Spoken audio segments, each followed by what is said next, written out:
नमस्कार दोस्तों, फिर से आप सभी का HR7 क्लासेस में स्वागत है। मैं प्रभुदयाल वर्मा। आज हम NCERT RBSE गणित कक्षा 10 के अध्याय 4 के निम्नलिखित प्रश्नों को करेंगे। जैसा दोस्तों आप सभी को पता है कि हमने सरलता से प्रश्नमाला 4.3 के प्रश्न संख्या 1 को कंप्लीट कर लिया था। आए दोस्तों, उसी कड़ी में सरलता से आगे बढ़ते प्रश्न संख्या 2 को समझने की कोशिश करते हैं। दोस्तों, अगर आप चैनल पर नए हो तो चैनल को सब्सक्राइब एंड शेयर जरूर करें। साथ ही साथ बेल आइकन को प्रेस करना ना भूलें ताकि आने वाले वीडियो का नोटिफिकेशन तुरंत आपके पास पहुंच पाए। आए दोस्तों, इसी कड़ी में सरलता से आगे बढ़ते प्रश्न संख्या 2 को देखते हैं। प्रश्न संख्या 2 क्या कहता है दोस्तों? निम्न प्रत्येक द्विघात समीकरण में k का ऐसा मान ज्ञात कीजिए कि दोस्तों प्रश्न आगे क्या कहता है कि उसके दो बराबर मूल हो जाए। तो दोस्तों हमने प्रश्न संख्या 1 में मूलों की प्रकृति और मूल ज्ञात करना सीखा था। तो दोस्तों कहीं ना कहीं जब मूलों की प्रकृति निकालते हैं तो कंडीशन कितनी होती है? हमारे पास d का 3 मान आते हैं। दोस्तों d के कितने मान आते हैं? 3 मान आते हैं। या तो दोस्तों d बड़ा होगा 0 से, या d बराबर होता है 0 के, या d छोटा होता है यानी ऋणात्मक होता है। तो दोस्तों कहीं ना कहीं 3 कंडीशन प्राप्त होती है। और प्रश्न में हमने क्या दे रखा है कि वो 2 बराबर मूल होंगे। तो कहीं ना कहीं दोस्तों हमें क्या कह रहा है कि d का मान किसके बराबर होगा? 0 के। और दोस्तों मूलों की प्रकृति का सूत्र क्या है ज्ञात करने का? b² - 4ac बराबर ये 0 रखना है दोस्तों। तो कहीं ना कहीं दोस्तों इसी फॉर्मेट के द्वारा दोस्तों कहीं ना कहीं हम क्या है k का मान ज्ञात कर लेंगे। तो दोस्तों कहीं ना कहीं अब प्रश्न कॉल करते हैं। प्रश्न काल क्या कहता है दोस्तों कि प्रश्न के अनुसार क्या दे रखा है कि x + 3 बराबर 0 दे रखा है। तो दोस्तों कहीं ना कहीं क्या है, अब इसकी तुलना किससे करना है दोस्तों? इसके व्यापक रूप से द्विघात समीकरण के। तो दोस्तों कहीं ना कहीं करेंगे समीकरण की तुलना ax² + bx + c बराबर 0 से करने पर करो दोस्तों। तो दोस्तों कहीं ना कहीं जैसे तुलना करोगे तो क्या प्राप्त हो जाएगा? a बराबर तो अपने को मिलेगा x² का गुणांक कितना है? 2, तो 2 लिख देंगे दोस्तों। इसी प्रकार b क्या हो जाएगा दोस्तों? k दे रखा है। और c कितना हो जाएगा दोस्तों? कहीं ना कहीं तुलना करने पर अपने पास a, b और c का मान प्राप्त हो जाएगा। अब जैसे दोस्तों अपने पास c का मान a, b, c का मान प्राप्त होता है तो दोस्तों कंडीशन क्या दे रही है कि मूल बराबर है। तो लिखेंगे दोस्तों दोनों मूल बराबर है। अगर बराबर है तो दोस्तों ऐसा लिखा जा सकता है क्या? b² - 4ac बराबर 0। तो लिख सकते हैं दोस्तों d बराबर क्या हो जाएगा? 0। और इसे लिखा जा सकता है b² - 4ac बराबर 0। अब कुछ भी नहीं करना है, अपने को सूत्र में जैसा मान है वैसे रख देना है दोस्तों। तो कहीं ना कहीं अपने पास इसका हल प्राप्त हो जाएगा। अब दोस्तों यहाँ b² कितना है? b का मान कितना है? k। तो लिखेंगे दोस्तों k² हो जाएगा दोस्तों माइनस का, सूत्र में 4 दे रखा है 4 से मल्टीप्लाई कर देंगे। a का मान कितना है दोस्तों? 2 है तो 2 से। और c बराबर कितना दे रखा है? 3। और बराबर में क्या है दोस्तों? सूत्र में 0, तो 0 रख देंगे। जैसे दोस्तों कहीं ना कहीं से हल करेंगे तो अपने को प्राप्त होगा k का स्क्वायर क्या हो जाएगा? k²। अब जैसे इनको हल करोगे तो 4 दूनी 8, 8 3 कितना होता है? 24 बराबर किसके आ जाएगा? 0 के। अब जैसे इसे आप हल करोगे यानी पक्षांतर करोगे तो आपको क्या प्राप्त होगा? k का स्क्वायर बराबर हो जाएगा दोस्तों 24, क्योंकि जब भी पक्षांतर करते हैं तो साइन बदल जाता है। ये माइनस का है तो क्या हो जाएगा? प्लस का। तो दोस्तों कहीं ना कहीं अपने पास k² बराबर क्या आ गया? 24। अब आगे की कड़ी में अपने को k का मान प्राप्त करना है, क्योंकि k का मान ही पूछा है दोस्तों कहीं ना कहीं। तो k बराबर अगर यहाँ स्क्वायर है तो दोस्तों कहीं ना कहीं क्या करना पड़ेगा? इसको रूट में रखना होगा। तो अपने पास होगा दोस्तों k बराबर रूट में 24। इसे भी आगे हल करते हैं दोस्तों। तो कहीं ना कहीं क्या करते हैं? 24 के गुणनखंड निकालेंगे। 24 के गुणनखंड क्या हो जाएंगे? 2 से डिवाइड करेंगे तो 12 बार, फिर 2 से डिवाइड करेंगे 6 बार, इसी प्रकार 2 से डिवाइड करने पे 3 और 3 से डिवाइड होने पर 1। तो कहीं ना कहीं 24 को किसके रूप में लिखा जा सकता है? 2 × 2 × 2 × 3 के रूप में। आगे हल करने पर अपने को प्राप्त हो जाएगा 2 × 2 × 2 × 3। अब यहाँ देखो दोस्तों जोड़े कितने बन रहे हैं? एक ही जोड़ा बन रहा है क्या? इसे ही बाहर निकाल लेंगे तो अपने को प्राप्त होगा दोस्तों +-2 रूट, यानी रूट में कितना रह गया? 2 × 3 यानी कितना हो जाएगा? 6।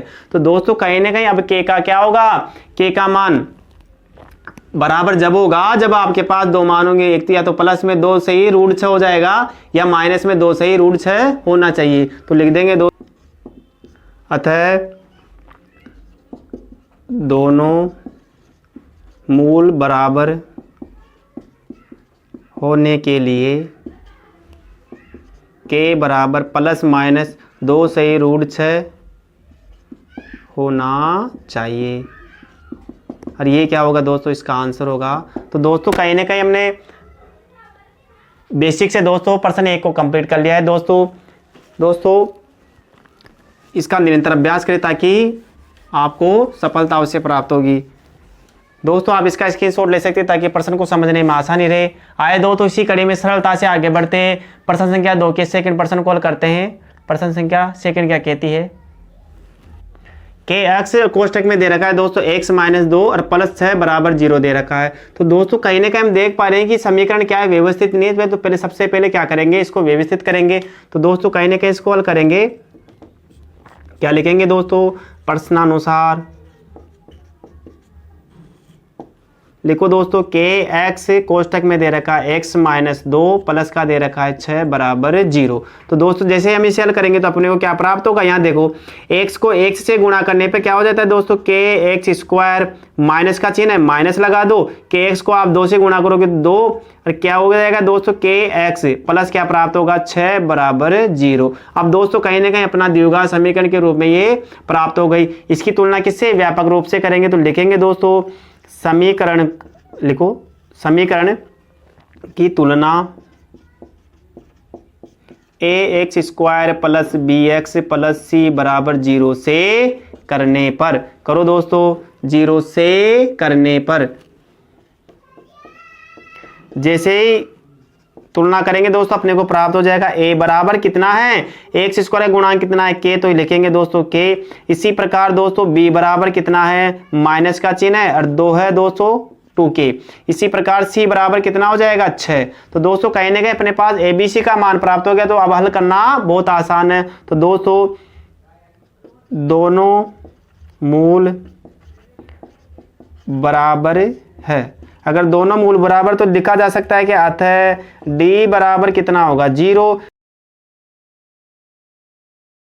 ac बराबर 0 से। तो कहीं ना कहीं क्या है, अब आगे हल करेंगे तो प्रश्न को दोस्तों कहीं ना कहीं मान रखना है, बाकी सब कुछ दोस्तों वैसा का वैसा हो जाएगा। देखो दोस्तों बी स्क्वायर बराबर बी का मान कितना है, माइनस का 2, तो लिखेंगे दोस्तों माइनस का 2 के स्क्वायर माइनस 4 गुणा में है और ए कितना मान है दोस्तों, ए का मान है के गुणा सी का मान कितना है 6 और बराबर किसके रखना है दोस्तों 0 के।